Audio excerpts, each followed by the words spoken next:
नमस्कार, जय महाराष्ट्र। आपल्याला आता रणधुमाळी चालू झालेली आहे, त्याच्यामुळे हे काही नवीन नाही। आता रोज काहीतरी नवीन आणण्याचा प्रयत्न हा सालाबादाप्रमाणे दर इलेक्शनला होतो आणि त्याच्यावर लगेच आपल्याकडून काहीतरी प्रतिक्रिया येते किंवा सर्व पत्रकार मीडिया आम्हाला घेरण्याचा प्रयत्न करतात। आता हे मी गेल्या 25 वर्षापासून ही 6वी विधानसभा पाहतोय। जिल्हा परिषदा पाहिल्या, नगरपालिका पाहिल्या, असं दररोज काहीतरी वेगळं आणून समोरच्याला कसा अडकवता येईल, थांबवता येईल, प्रचारातून व्यस्ततेतून कसं त्यांना वेगळ्या दिशेने नेता येईल, हा प्रामाणिक प्रयत्न आमच्या विरोधक बांधवांकडून असतो। आणि म्हणून आज सकाळी कमिटमेंट प्रमाणे भारतीय जनता पक्षाचे प्रदेशाचे अध्यक्ष आदरणीय बावनकुळे साहेबांनी एक 40 लोकांची यादी प्रसिद्ध केली आणि त्या यादीमध्ये ज्या लोकांनी बंडखोरी केली अशा सगळ्या लोकांना 6 वर्षाकरता निलंबित करण्याचं काम भारतीय जनता पक्षाने केलं। आणि त्याच्यामध्ये नेमकं पारोळ्याचे बंडखोर उमेदवार एटी नाना पाटील आणि पाचोऱ्याचे बंडखोर उमेदवार अमोल शिंदे या दोघांचंही नाव नसल्या कारणाने आज संपूर्ण जिल्हाभर फक्त तेवढीच एक चर्चा आहे। आणि त्या चर्चेमुळे आमचे विरोधक मित्र बंडखोर उमेदवार यांना आता ते उंदराला चिंदी भेटल्यासारखं झालेलं आहे। त्याच्यामुळे त्यांनी ती पोस्ट आता प्रचंड व्हायरल करण्याचं काम केलंय आणि पुन्हा एकदा भारतीय जनता पक्षाच्या कार्यकर्त्यांमध्ये, पदाधिकाऱ्यांमध्ये संभ्रम निर्माण करण्याचं काम सकाळपासून त्यांनी चालू केलेलं आहे। आणि त्याच्यामुळे सर्व पत्रकार मला फोनवर फोन करत होते आणि म्हणून हा एक गैरसमज दूर व्हावा याच्यासाठी खऱ्या अर्थाने आजची ही पत्रकार परिषद बोलवलेली आहे। मी स्वतः राज्याचे उपमुख्यमंत्री आदरणीय देवेंद्रजी फडणवीस साहेब, भारतीय जनता पक्षाचे प्रदेशाचे अध्यक्ष आदरणीय बावनकुळे साहेब यांच्याशी चर्चा केली।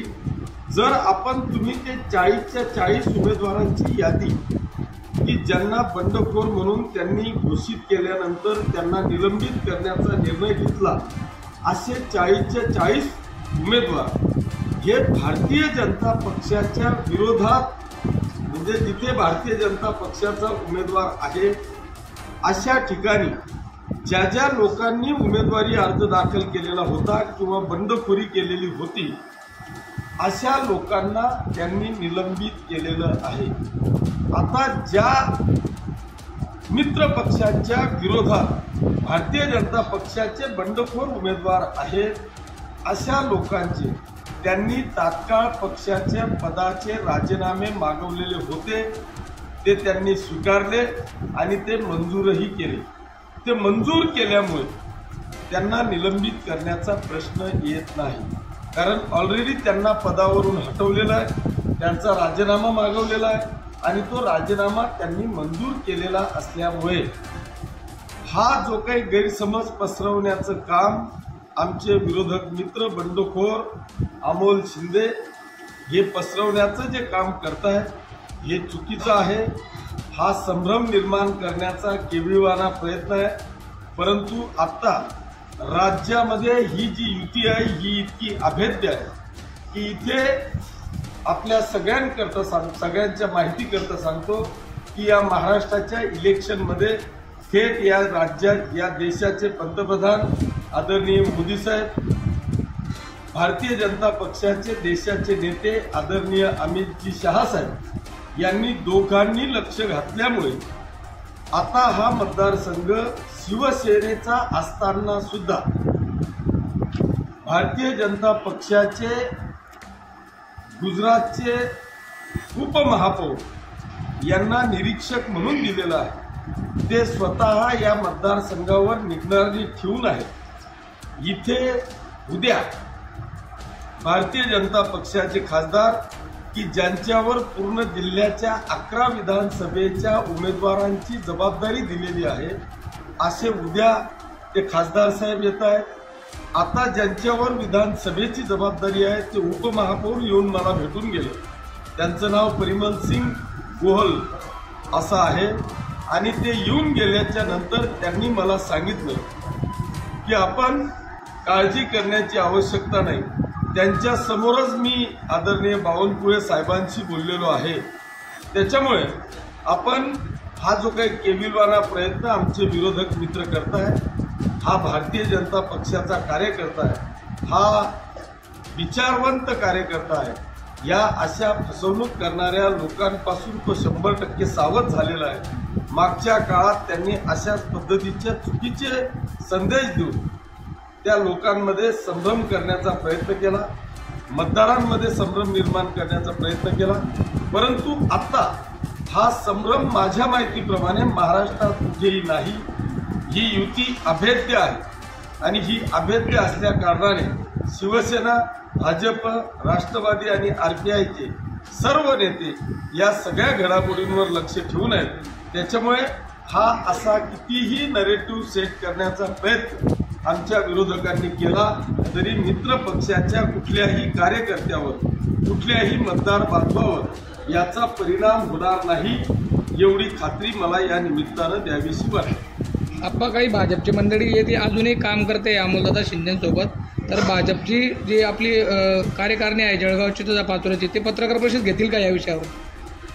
नक्कीच घेतील। हा जो विषय आहे आजच आमचं ठरलं।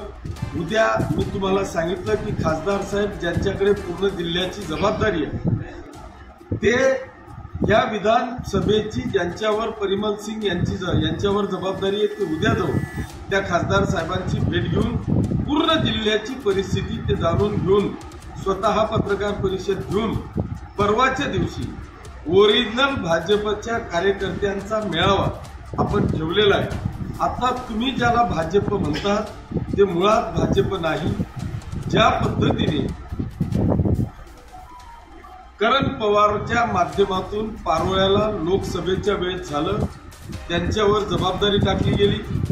भारतीय जनता पक्षाच्या नेत्यांनी त्यांना सगळ्याच प्रकारची जबाबदारी दिली आणि त्यांनी त्यांच्या पद्धतीने त्यांच्या विचारांच्या कार्यकर्त्यांची निवड केली आणि ऐन लोकसभेला सगळी भारतीय जनता पक्ष पदाधिकाऱ्यांसह उबाठाच्या टांगणीला ते टांगले गेले असं चित्र त्या ठिकाणी होतं। ते चित्र पाचोरा शहरात किंवा तालुक्यात आहे।